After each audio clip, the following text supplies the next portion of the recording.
मैं परिंदा बेसब्र था उड़ा जो दर बदर, कोई मुझको यूं मिला है जैसे बंजारे को घर।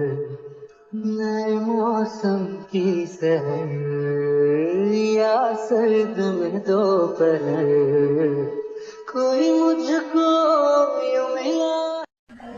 বস্তির টঙ্গের দোকানে কয়েকজনের সাথে দল বেঁধে বেঞ্চে বসে সিগারেট টানছিল মনির নামের একটা প্রাপ্তবয়স্ক যুবক। হঠাৎ এক আতর্কিত আক্রমণে সে বেঞ্চ সহ মুখ থুবড়ে মাটিতে পড়ল। নিজেকে কোনো মতে সামলে সে উঠে দাঁড়াতে অন্ধকারে দেখলো তার সামনে একটা বলিষ্ঠ আর লম্বা অবয়ব হাতে হকি স্টিক নিয়ে দাঁড়িয়ে আছে। মনির টঙের দোকানের হলুদ বাতির আলোতে তাকে দেখার চেষ্টা করতে সামান্য এগোলো। তখন সে দেখলো তার সামনে দাঁড়িয়ে থাকা ব্যক্তিটির চোখ অস্বাভাবিক লাল, চুলগুলো এলোমেলো হয়ে অযত্নে কপালে পড়ে আছে, পরনের টাইটা ঢিলে হয়ে গলায় ঝুলে আছে, শার্টের এলোমেলো। শুভ্র শার্টটার কিছু কিছু জায়গায় ছোপ ছোপ রক্তের দাগ, মুখে তার ক্রোধ স্পষ্ট ফুটে আছে। মনির সেটা দেখে আঁতকে উঠল। জাঙ্কুক তখন হসপিটালে তেল রক্ত দেওয়াকালীন মনিরের সব ইনফরমেশন গেটে বের করে এই পর্যন্ত এসে পৌঁছেছে। মনির এমনিতেই কিছুক্ষণ আগে একটা ঘটনা ঘটিয়ে এসেছে, তার উপর আবার এই আক্রমণ, সব মিলিয়ে সে ভীতু। জাঙ্কুককে জিজ্ঞেস করে, কেডা আপনি? আমারে এমনি মারলেন কেন? জাঙ্কুক তার হকি স্টিক এক হাতে ঘুরিয়ে আবারও তাকে অনবরত আঘাত করতে শুরু করে। কারণ তুই আমার কলিজায় আঘাত করেছিস, জানোয়ারের বাচ্চা। জাঙ্কুক মনিরের ট্রাকের দিকে আঙ্গুল তুলে দেখিয়ে বলে, তোর এই ট্রাক দিয়ে আমার ফায়ারফ্লাইয়ের অ্যাক্সিডেন্ট হয়েছে। তোর জন্য আমার ফ্লায়ারফ্লাই যতটুকু না যন্ত্রণা পেয়েছে, এর থেকে দ্বিগুণ যন্ত্রণা আজ আমি তোকে নিজের হাতে দেব। জাঙ্কুকের করা এক একটা আঘাতের যন্ত্রণায় মনির ছটফট করে চিৎকার করছে ব্যথায়। আশেপাশের ছেলেরা জাঙ্কুককে ধরতে আসলে জাঙ্কুক তাদের উপরও আঘাত হানে। জাঙ্কুক তার সামনে যাকে পাচ্ছে তাকেই বেধড়ক পেটাচ্ছে। অবশেষে জাঙ্কুকের ভয়ে তারা মনিরকে ফেলে নিজের যান বাঁচাতে উঠে পালালো সেখান থেকে। জাঙ্কুক ক্রোধে আক্রোশের নিয়ন্ত্রণের বাইরে চলে গেছে। মনির প্রাণপণে জাঙ্কুকের হাত থেকে নিজেকে বাঁচানোর চেষ্টা করছে, কিন্তু পারছে না। সে তখন নিজের জীবন ভিক্ষা চেয়ে বলে, আমারে সায়রা দেন সাহেব, আমি এটা ইচ্ছা করে করি নাই। আমি আর এমন ভুল জীবনেও করবো না, আমারে আর মাইরেন না। জাঙ্কুক তার কোনো আপত্তি মিনতির তোয়াক্কা করল না। অন্যদিকে মার খেতে খেতে মনিরের অবস্থা শোচনীয়। মনির তার জ্ঞান হারিয়ে ফেলার উপক্রম। জাঙ্কুক আরেকটা জোরালো বাড়ি মারতে স্টিকটা উপরে তুলতে পেছন থেকে সুগা, ইওনো আর জেহব এসে জাঙ্কুককে ধরে। তারা মনিরের দিকে তাকিয়ে দেখে জাঙ্কুক তাকে ইতোমধ্যে মেরে আধমরা করে ফেলেছে, কিন্তু জাঙ্কুক তাও থামছে না, সে মনিরকে মেরেই যাচ্ছে। তখনই তার ফোন বেজে ওঠে। জাঙ্কুক হাতের হকি স্টিকটা ফেলে সাথে সাথে ফোন ধরে। ফোনে বেগম ভাঙা গলায় বলে, ভাইয়া জলদি হসপিটালে আসো, ডাক্তার দেখো কি বলছে ওরা। বেগমের এইটুকুই কথাই জাঙ্কুকের আত্মা কেঁপে ওঠে। সে তড়িৎ দৌড়ে উঠে পড়ে নিজের গাড়িতে। জেহব আর ইউনো সাথে উঠে পড়লো। অন্যদিকে সুগা জলদি গিয়ে মনিরকে তুলে হসপিটালে নিয়ে যাওয়ার ব্যবস্থা করে। জাঙ্কুক হসপিটালে পৌঁছাতে দেখলো করিডোরে খানবাড়ির সকলে উপস্থিত। তার মা চাচিরা একজন আরেকজনকে ধরে কাঁদছে। বাপ চাচারা মুখে হাত রেখে থ মেরে বসে আছে। ন্যান্সি, আইয়ু আর জিমিন একজন আরেকজনের হাত চেপে দাঁড়িয়ে চোখের পানি ফেলছে, আর রোজ তাদের সামাল দিচ্ছে। জাঙ্কুক কোনো দিকে তোয়াক্কা না করে সোজা চলে গেল বেগমের কাছে। বেগম জাঙ্কুককে দেখে বলে, ভাইয়া ডাক্তার বলছে তের অবস্থা অনেক ক্রিটিক্যাল, ওকে বাঁচানো মুশকিল, তের পালস রেট নাকি অনেক কম। জাঙ্কুক আর কোনো কথা না শুনে অপারেটিং থিয়েটারের সামনে দাঁড়িয়ে দরজার কাজ গলিয়ে তের দিকে তাকিয়ে দেখলো ডাক্তাররা তার পালস রেট বাড়ানোর চেষ্টা করছে। তার সারা মাথা জুড়ে সাদা ব্যান্ডেজ করা।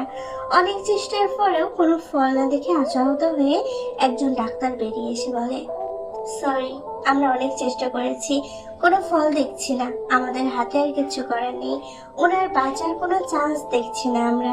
আপনারা বরং দোয়া করুন, হয়তো আল্লাহ চাইলে তিনি বাঁচতে পারে, নয়তো না। জাঙ্কুক ক্রোধিত হয়ে ডাক্তারকে বলে, ওর কিচ্ছু হবে না, আপনারা আপনাদের ট্রিটমেন্ট ঠিক মতো করছেন না, ওর কিছু হলে আমি এই হসপিটাল বন্ধ করিয়ে ছাড়বো। আমি ওকে এক্ষুনি অন্য হসপিটালে নিয়ে যাচ্ছি, আমার বোঝা হয়ে গেছে আপনাদের দ্বারা এটা সম্ভব না। দেখুন মিস্টার জাঙ্কুক, আপনি শান্ত হন। রাগে উল্টাপাল্টা কিছু করলে রোগীরই ক্ষতি হবে। আমরা আমাদের বেস্টটা দিয়ে ট্রাই করছি। আমি ভেতরে যেতে চাই। রোগীর অবস্থা ভালো না এখন, আমরা আপনাকে ভেতরে যেতে দিতে পারবো না। জাঙ্কুক নিজের জেদে অনড় থাকে। জাঙ্কুকের জেদের কাছে না পারে ডাক্তার বলে, ওকে, বাট অনলি 5 মিনিটস।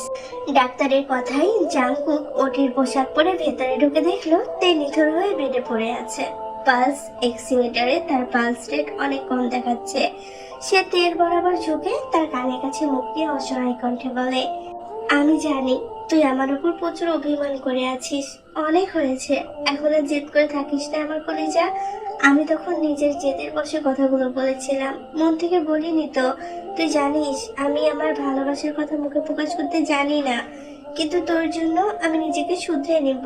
তুই যেমনটা চাবি ঠিক তেমন ভাবেই নিজেকে করব। এদিকে দেখ, আমি তোর সব কথা মানবো, সত্যি বলছি। ইভেন আমার জানটাও তোর জন্য দিয়ে দিব। তাও আমাকে ফেলে যাবি না, খবরদার। I need you badly firefly, please wake up. জাঙ্কুকের কথা তের কানে পৌঁছলো কিনা কে জানে।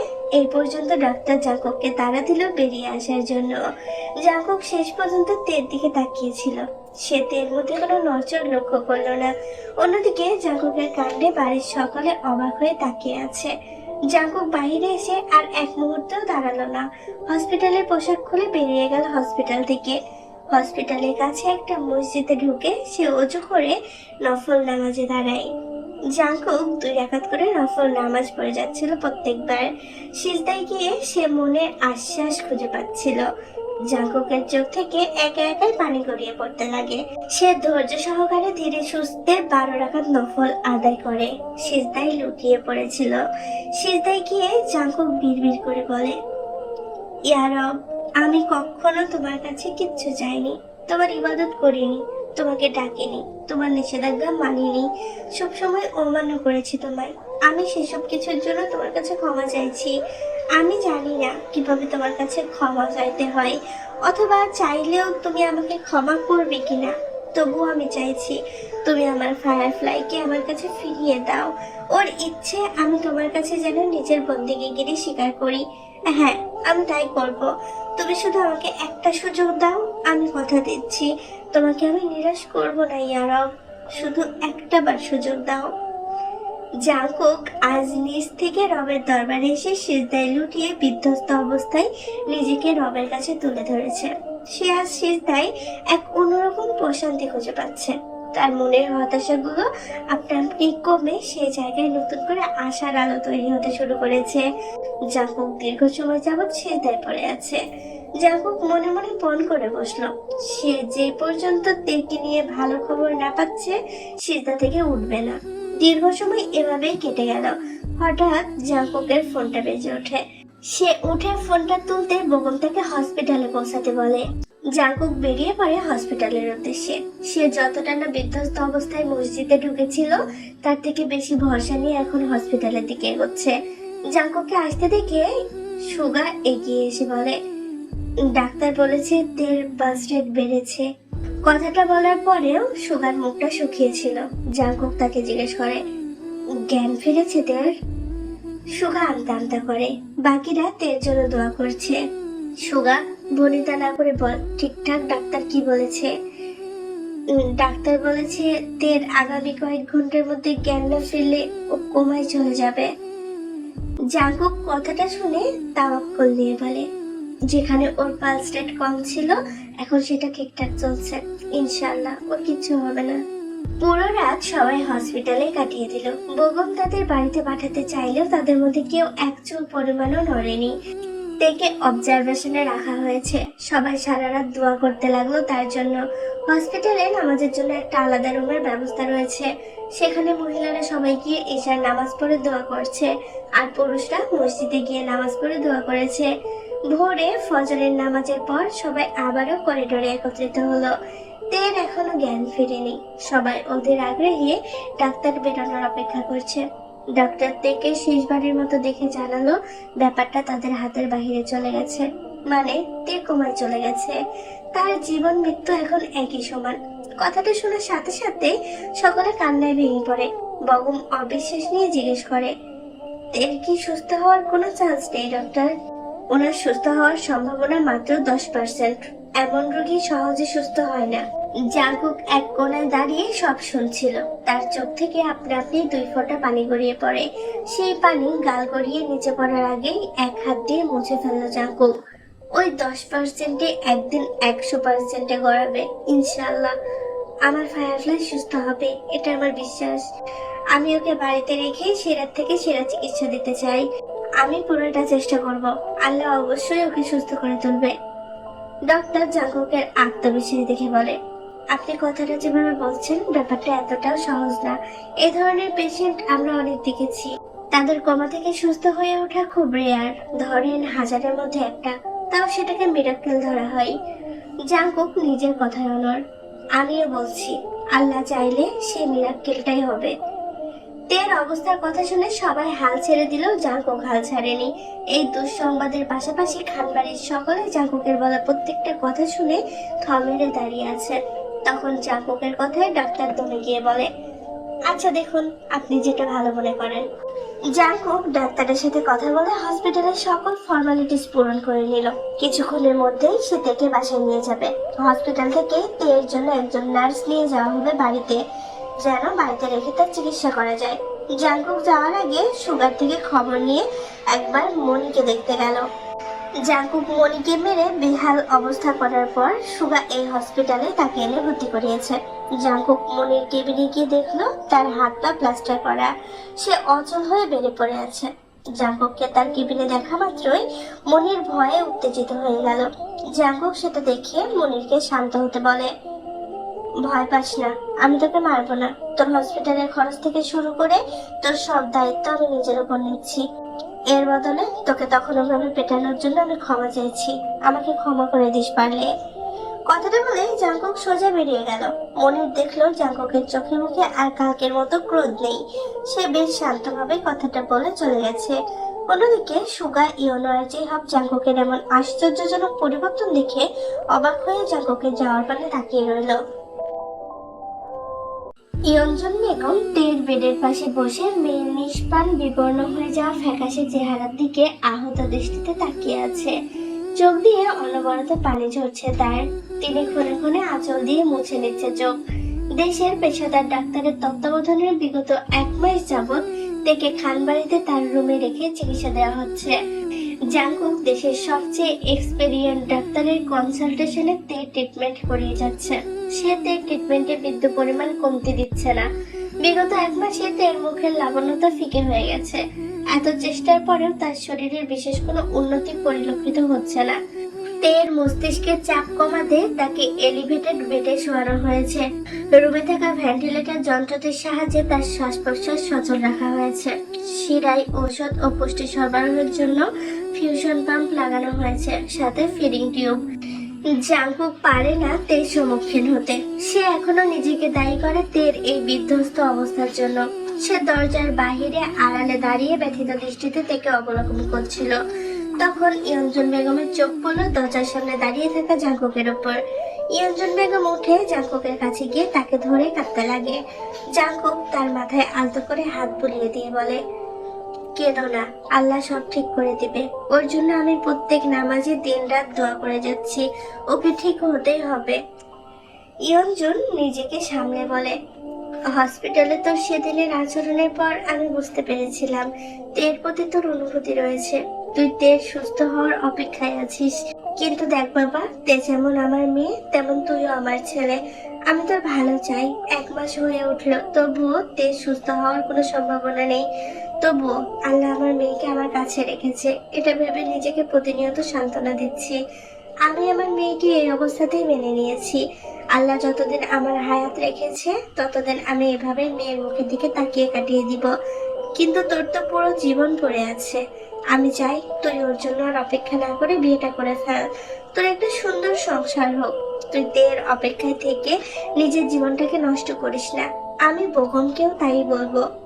ইয়ঞ্জন বেগমের কথায় মুহূর্তে জাঙ্কুকের মুখের রং উবে গেল। প্রত্যুত্তরে জাঙ্কুক মুখ গম্ভীর করে বলে, আজ যে কথা বলেছ সেটা আর দ্বিতীয়বার মুখে আনবে না। কারণ তোমার মেয়ে আমার জীবনের প্রথম আর শেষ নারী। আমি জানি আমার সবরের ফল আল্লাহ অবশ্যই দিবে। আজান দিয়েছে, আমি নামাজের জন্য বেরোচ্ছি, তুমি ওর পাশে থেকো। কথাটা বলে জাঙ্কুক আর এক মুহূর্ত সেখানে দাঁড়ালো না। ইয়ঞ্জুন আহত চোখে জাঙ্কুকের যাওয়ার পানে তাকিয়ে রইল। তের সাথে ভয়াবহ এই অ্যাক্সিডেন্টের পর থেকে জাঙ্কুক নিজেকে পুরোপুরি শুধরে নিয়েছে। তার এমন পরিবর্তন শুরুতে খানবাড়ির সবাই অনেক চমকে গিয়েছিল। যেখানে নামজুন আর জিন মিলে এত চেষ্টা করেও ছেলেকে সেই পথে ফেরাতে পারেনি, সেখানে জাঙ্কুক নিজে থেকে সিঙ্গিং প্রফেশন ত্যাগ করেছে। কিছুদিন যাবৎ জাঙ্কুক নিজেকে সামলে আবারও নিজেদের অফিসে জয়েন করেছে। জাঙ্কুকের দীর্ঘ বিরতির পর দর্শকরা ভেবেছিল সে নিশ্চয়ই নতুন কোনো অ্যালবাম প্রকাশ করে আবারও নিজের কর্মে ফিরে আসবে, কিন্তু তাদের ধারণা ভুল প্রমাণ হলো যখন তারা জানতে পারলো জাঙ্কুক নিজের প্রফেশন ত্যাগ করেছে। তার ফ্যানরা তখন দুদলে বিভক্ত হয়ে যায়। একদল নিঃস্বার্থভাবে জাঙ্কুকের সিদ্ধান্তে সমর্থন করেছে, অন্যদল তার এই সিদ্ধান্তে ক্ষোভে ফেটে পড়ে সমালোচনা শুরু করে দেয়। জাঙ্কুক অবশ্য এসব কিছু তার গায়ে মাখেনি, কারণ এটা তার জীবনের মূল উদ্দেশ্য না। এখন তার জীবনের মূল উদ্দেশ্য একটাই, সেটা হচ্ছে তাকে ফিরে পাওয়া। জাঙ্কুক এখন 5 ওয়াক্ত নামাজের পাশাপাশি মাঝরাতে তাহাজ্জুদে নিজেকে নিমজ্জিত রাখে। নামাজ শেষ করে সে প্রত্যেকদিন মসজিদের ইমামের কাছ থেকে কোরআন অনুশীলন করে বাসায় ফেরে। নামাজ শেষ করে জাঙ্কুক একবার মনিরের বাসায় গেল তাকে দেখে আসতে। এই 1 মাস যাবৎ রাতে জাঙ্কুকের চোখে কোনো ঘুম নেই। নিজের খাওয়া নেওয়া বাদ দিয়ে সে দিনরাত এক করে একই দোয়া অনবরত করে যাচ্ছে। সে রোজ রাতে একান্তে তাহাজ্জুদের নামাজে সিজদায় করে চোখের পানি ঝরায়, এর সুস্থতার জন্য দোয়া করে। জাঙ্কুক ঠিক করেছে সে সালাতুল হাজতের নামাজ আদায় করবে। আজই সে এই নামাজের কথা মসজিদের ইমামের কাছ থেকে জানতে পেরেছে। বিশেষ কোনো হালাল চাহিদা পূরণের জন্য আল্লাহর উদ্দেশ্যে 2 রাকাত নফল সালাত আদায় করাকে সালাতুল হাজত বলা হয়। মাঝরাতে জাঙ্কুক ওযু করে তাহাজ্জুদের নামাজ পড়ার আগে 2 রাকাত সালাতুল হাজতের নফল পড়ে নিল। এরপর তাহাজ্জুদ পড়া শেষ করে নিয়ে তাসবিহ পড়ে মোনাজাত নিতে দেখলো ফজরের আজান পড়ে গেছে। জাঙ্কুক জায়নামাজ থেকে উঠে মসজিদের উদ্দেশ্যে রওনা হয়। এদিকে বোগম পূর্বের তুলনায় এখন অনেক চুপচাপ হয়ে গেছে। সে প্রয়োজন ছাড়া কারোর সাথে কোনো বাড়তি কথা বলে না। বোগম এখনো তের অ্যাক্সিডেন্টের ধাক্কা সামলে উঠতে পারেনি। অফিসের সবাই তের ব্যাপারে অবগত। তারা তেকে নিয়ে এমন খবর পাওয়ার পর থেকে বোগমের মতো এমন মিশুক ছেলের আচরণ এমন গভীরতা দেখছে। জাঙ্কুক শুরু থেকেই গম্ভীর ছিল, কিন্তু বোগম ছিল পুরোপুরি তার বিপরীত। ভি দূর থেকে বোগমকে লক্ষ্য করে একটা দীর্ঘশ্বাস ফেলে সেদিকে এগিয়ে গেল। বোগম ভিকে দেখে কিছু বলল না, মাথা নিচু করে পুনরায় নিজের কাজে ধ্যান দিল। আপনাকে 1 কাপ কফি বানিয়ে দিব? না, খাওয়ার ইচ্ছে নেই। স্যার, আপনি কবে আবার আগের মতো হয়ে ফিরবেন? আপনাকে এভাবে দেখতে ভালো লাগে না আমার। ভির এমন কথায় বোগম মাথা তুলল, কিন্তু কিছু বলল না। তখন ভি আবার বলে, স্যার, আপনি কিছু মনে না করলে আমি একটা প্রশ্ন করতে চাই আপনাকে, করতে পারি? বোগম সম্মতিসূচক মাথা দোলালো। আপনি কি তে ম্যামকে ভালোবাসতেন? না হলে এতটা ব্যথিত হতেন না তার জন্য। আমি জানি একজন সামান্য এমপ্লয়ি হয়ে অনেক ব্যক্তিগত প্রশ্ন করে ফেলেছি, কিন্তু আপনার চোখে তের জন্য অপরিসীম ভালোবাসা দেখেছি আমি। কথা শেষ করতেই ভি দেখলো বোগমের চোখের কোণে নোনা জল দৃশ্যমান। এটুকুতে যেন ভিয়ের ভেতর খামচে ধরলো, তার হৃদয় গভীরভাবে ব্যথিত হলো। তুমি কি চোখ পড়তে জানো ভি? হ্যাঁ জানি, শুধু আপনার চোখ পড়তে জানি। ভিয়ের এমন কথায় বোগম অবাক হলো, তবুও কোনো প্রতিক্রিয়া করলো না। ভি তখন প্রশ্ন করে, কেন পড়েছি জিজ্ঞেস করবেন না? আচ্ছা, আপনি কি কখনো আমার চোখে কোনো কিছু দেখেছেন? আপনার প্রতি আমার অনুভূতিগুলো, সেগুলো কি কখনো টের পেয়েছেন? কথাগুলো আমি বলতাম না, কিন্তু আজ বললাম। কেন বললাম জানেন? কারণ কারোর জন্য কারোর জীবন থেমে থাকে না। আমি চাই আপনি মুভ অন করুন। ভিয়ের এমন সোজা সাপটা স্বীকারোক্তিতে বোগম কিছুটা রাগান্বিত হয়। আমি তোমার থেকে এসব কথা কখনো আশা করিনি ভি। এ নিয়ে আর কোনো কথা বলতে চাচ্ছি না, তুমি তোমার ডেস্কে ফিরে যাও। বোগমের কথায় মুখ মলিন করে ভি নিজের কাজে ফিরে গেল। অন্যদিকে জাঙ্কুক নিজের কেবিনে বসে কিছু ফাইল ঘাটছিল। তখন সে আনমনে পাশে থাকা টেলিফোনে হাত চালিয়ে তের ডেস্কে কল দিতে নিয়ে আবার থেমে যায়। অফিসে থাকাকালীন তার অভ্যাস হয়ে দাঁড়িয়েছিল কাজের ফাঁকে তেকে বলে তার হাতের কফি খাওয়া। তেও বলতে না বলতেই সময় মতো জাঙ্কুকের টেবিলে তার কফি এনে হাজির করত। সেই মুহূর্তগুলোর কথা মনে করতেই জাঙ্কুকের ঠোঁটে আপনা আপনি এক চিলকে হাসি ফোটে। পরের দিন বিকেলে জাঙ্কুক নিজের রুমে তাফসীর দেখছিল। তখনই সুগা, ইয়োনো আর জেহব এসে তার রুমের দরজায় টোকা দেয়। জাঙ্কুক সেদিকে খেয়াল করে তাদের সালাম দিয়ে ইশারায় ভেতরে আসতে বলে। তারা সালামের উত্তর নিয়ে ভেতরে ঢুকে জাঙ্কুকের সাথে এক এক করে কুশল বিনিময় করলো। ইয়োনো জাঙ্কুকের কাঁধে হাত রেখে বলে, তুই ঠিক আছিস তো দোস্ত? আলহামদুলিল্লাহ। তোরা তো রেগুলার আমার খোঁজ খবর টাইম টু টাইম নিচ্ছিস। তোদের কি মনে হয় আমি খারাপ আছি? আমি ভেবেছিলাম তীর কমে যাওয়ার খবর পেয়ে তুই পুরোপুরি ভেঙে গুড়িয়ে যাবি, আমাদের তোকে সামলাতে মুশকিল হয়ে দাঁড়াবে। কিন্তু এখন দেখছি তুই সবার মাঝে সবচেয়ে বেশি ধৈর্যশীল। I am proud of you. Jungkook এক তৃপ্তিময় হাসির ঝলক নিয়ে বলে, কারণ আমি আমার সকল বিষয় পুরোপুরি আল্লাহর উপর ছেড়ে দিয়েছি। আল্লাহ যা করবে নিশ্চয় ভালোর জন্য করবে। তিনি তার বান্দাদের কখনো ফেরায় না। যেমন আমার মতো পাপী বান্দাকে তিনি ফেরাননি। তিনি কোনো না কোনো ভাবে তার বান্দাদের পূর্ণ করে দেন। আমি যতবার সবার অগোচরে ভেতরে ভেতরে বিধ্বস্ত হয়ে পড়েছিলাম, তিনি প্রত্যেকবার আমাকে টেনে তুলেছে, নতুন করে উঠে দাঁড়ানোর প্রেরণা জাগিয়েছে। এমন না যে আমি কষ্ট পাচ্ছি না, কষ্ট অবশ্যই পাচ্ছি।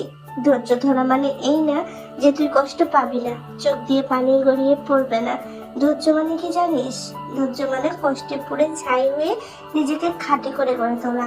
প্রত্যেকটা কষ্টের সাথে রয়েছে স্বস্তি আর আল্লাহর সমীপবর্তী সাহায্য। প্রত্যেকবার আমি অনুভব করেছি আমার কষ্টের দিনগুলোতে শীতল ছায়ার মতো হয়ে স্বয়ং আল্লাহ আমার পাশে এসে ঢাল হয়ে দাঁড়িয়েছে। জীবনে এর থেকে বড় প্রাপ্তি আর কি হতে পারে আমার মতো নিকৃষ্ট এক বান্দার জন্য? ইয়োনো অবাক চোখে তাকিয়ে বলে, আমি কখনো ভাবিনি আমাদের জাঙ্কুককে কখনো এমন রূপে আমরা দেখতে পারবো। আসলেই তোর জীবনে তোর হেদায়েতের উছিলা হয়ে এসেছে। 8 বছর আগে আমার হৃদয়ে জনকের আলো হয়ে ধরা দিয়েছিল ওই 15 বছরের ছোট্ট মেয়েটি। আমার জীবনকে পুরো বদলে দিয়েছে এই মেয়ে। আল্লাহর কাছে আমি ওকে হালাল ভাবে ফিরে পেতে চাই।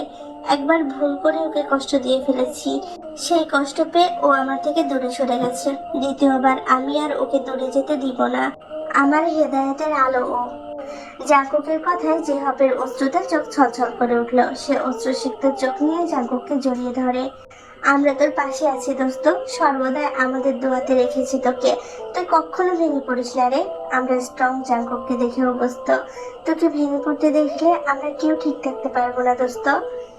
জাঙ্কুক জেহবকে সরিয়ে দাঁড় করিয়ে বলে, ইনশাআল্লাহ এখন থেকে তোরা যে জাঙ্কুককে দেখবি সে আগের থেকে আরো বেশি স্ট্রং হবে। Don't worry. তাদের মাঝে সুগা বলে, আমি একটা বিষয় ভেবেছি, যদি তুই রাজি থাকিস তাহলে এগোবো। জাঙ্কুক সম্মতি জানায়। বল, কি ভেবেছিস? জাঙ্কুকের সম্মতি পেয়ে সুগা কথায় আগায়, সামনে জিলহজ মাস চলে আসছে। আমরা সবাই একসাথে হজে গেলে কেমন হয়? আল্লাহর ঘরে পবিত্র কাবার গিলাফ ধরে কোনো দোয়া করলে নাকি তিনি ফেরায় না। আমরা সবাই তীরের জন্য দোয়া করব।